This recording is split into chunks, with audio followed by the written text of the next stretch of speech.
Discerner quand et comment Dieu nous parle. Frères et sœurs bien-aimés, rendons grâce à Dieu pour le don de la vie. Il est toujours présent dans nos vies et nous comble de ses multiples bénédictions au quotidien. Hier, le Seigneur s'est manifesté à son peuple à travers la visite des rois mages. Nous donnons la grâce de le rencontrer, de l'adorer et de lui offrir nos cœurs. Aujourd'hui, il nous invite à rechercher sa volonté en toutes choses, afin de demeurer en lui et lui en nous. Pour ce faire, il est nécessaire de faire un bon discernement des esprits. En effet, il existe plusieurs esprits en nous qui cherchent à prendre le contrôle de nos pensées et de nos actions. Il y a l'esprit de Dieu, notre esprit à nous et l'esprit du malin. Pour demeurer dans l'amour de Dieu et le servir à travers l'amour du prochain, il faut bien être capable d'écouter et d'obéir à la volonté de Dieu. Mais comment distinguer quelle est sa volonté lorsque nous avons à prendre une décision dans notre vie? Il faut commencer par écouter au plus profond de notre cœur. La volonté de Dieu est ancrée en nous et c'est dans notre fond intérieur que nous pouvons l'écouter et prendre connaissance de sa volonté. Par la suite, il faut être capable de déceler parmi les esprits qui se battent pour nous dompter celui de notre Dieu. Pour cela, nous devons garder à l'esprit les traits caractéristiques de l'Esprit de Dieu.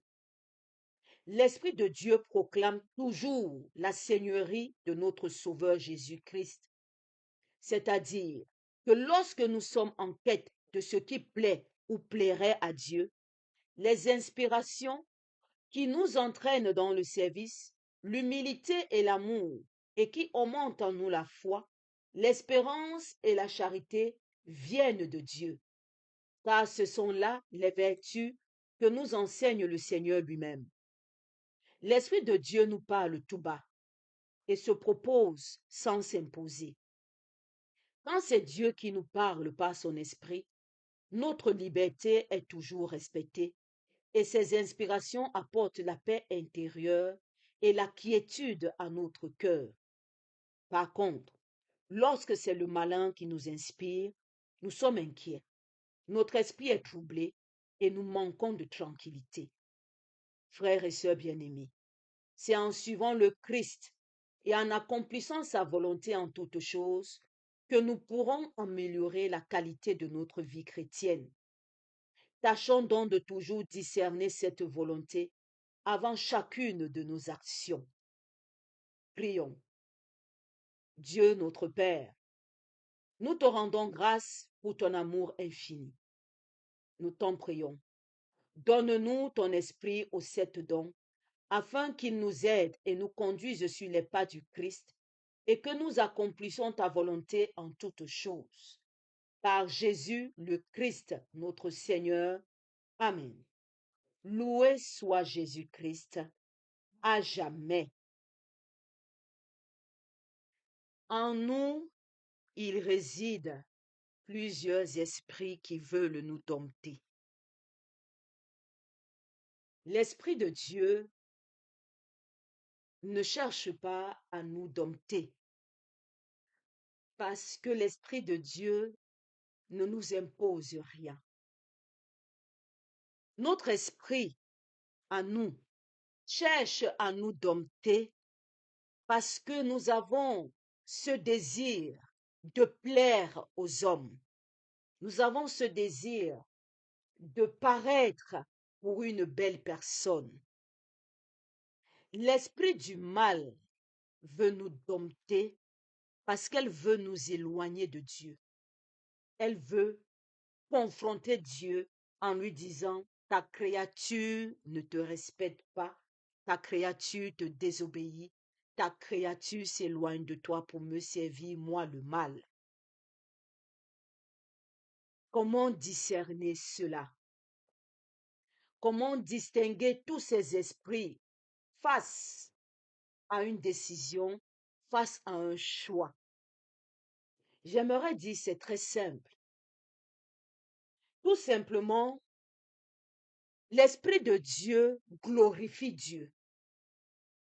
L'esprit du mal et l'esprit et notre esprit à nous, nous glorifie nous-mêmes.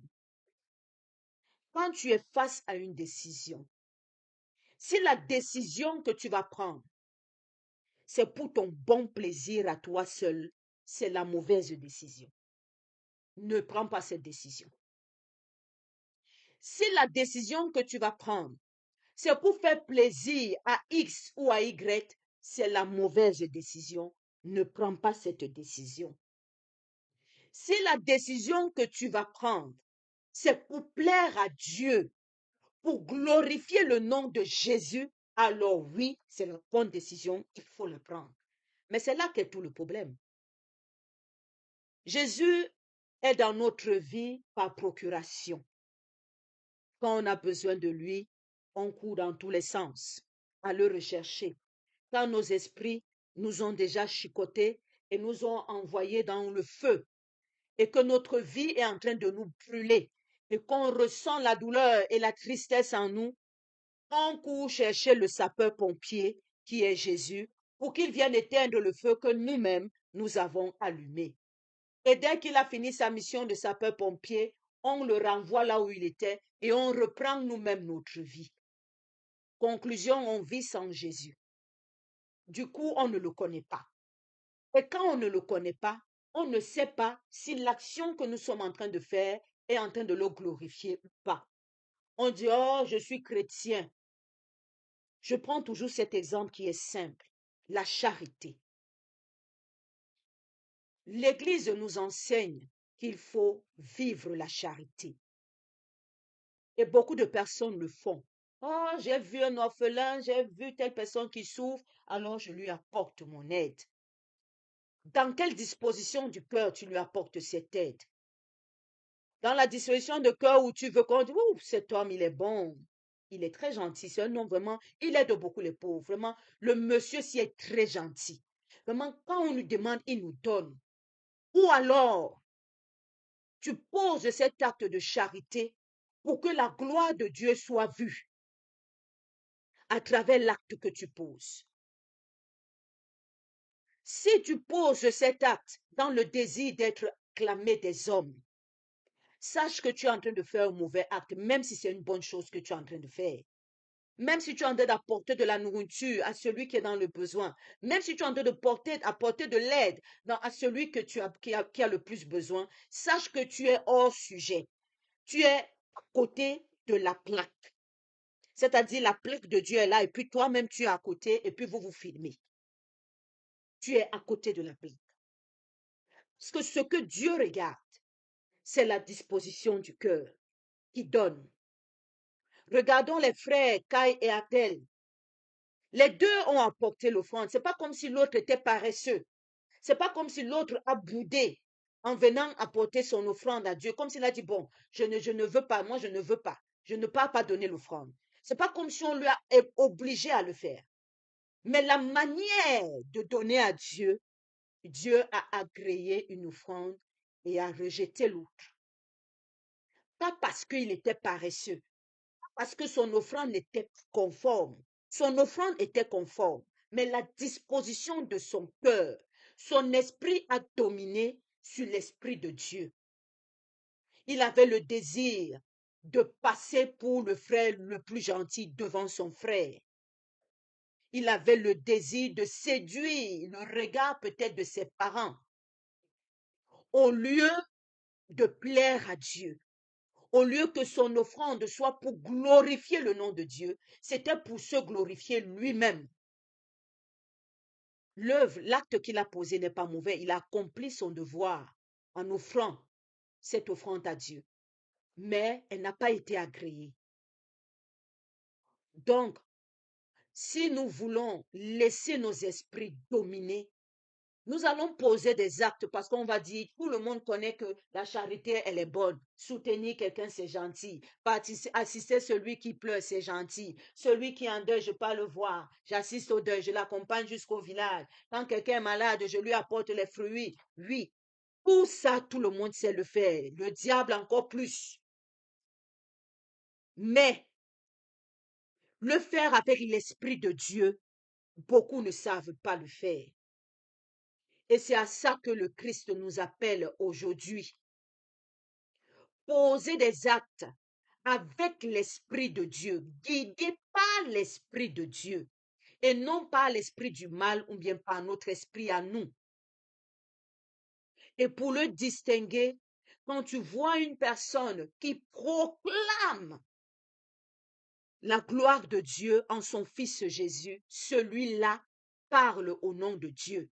Mais ces pasteurs qui proclament leur propre gloire, qui cherchent à s'enrichir dans la poche des autres en utilisant le nom de Jésus, Dieu te dit d'ouvrir tes yeux et de discerner parce qu'il y a beaucoup d'esprits qui sont anti-Christ. Ils ne sont pas pour le Christ, ils sont pour leurs propres affaires. L'Esprit de Dieu proclame les gloires de Dieu en Jésus son Fils, que ce soit en parole, que ce soit en acte, que ce soit en pensée. Mais l'esprit du monde glorifie le monde. Que le Christ Jésus nous aide en ce début de semaine, qui nous donne le discernement pour que nous puissions discerner la volonté de Dieu grâce à l'Esprit de Dieu et non à notre esprit à nous qui nous détournera de cette volonté. Loué soit Jésus-Christ à jamais. Bénissons le nom du Seigneur. Nous rendons grâce à Dieu. Amen.